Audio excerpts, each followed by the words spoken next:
Mark Allen has battled back from depression and says he's ready to win his first snooker world title. Ahead of the Betfred World Championship, which begins in Sheffield on Saturday, Masters champion Allen said, "It's a lonely place when you're playing around the world on your own. It's not easy. I went through a bad spell for months on end. Not feeling myself. Feeling down. I wouldn't leave the house. I wouldn't go to practice. I wasn't enjoying the tournaments."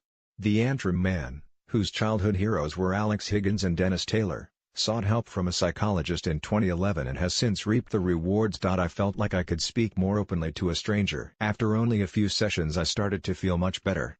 He talked me through a few things and I was able to open up a little bit, which I wasn't able to do with family. He helped me massively," Allen said. The world number 16, who faces Liam Highfield in the first round at the Crucible, said he sympathizes with footballers who regularly complain of boredom while away on international duty. "I can completely understand. You go crazy looking at the same four walls in a hotel room. I used to shut myself away, not really socialize, and I tried to stay in my own little bubble when I was at tournaments. I feel like I'm much more sociable now. I try to get out of the room as much as I can.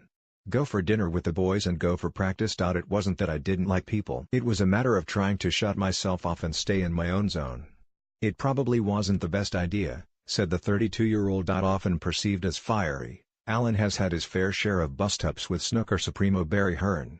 But he says he won't change anytime soon. "I just can't help myself sometimes. I always tell the truth, and if the truth gets me in trouble sometimes, then so be it," he said. Allen, who complained on Twitter about finding a dead cat in his hotel in China in 2012, says his battles with Hearn are not as dramatic as they may appear. "Barry loves it. The first time we had a disagreement in public, he rang me the next day to say, 'Mark, please just keep saying what you're saying. I love all the bad publicity.'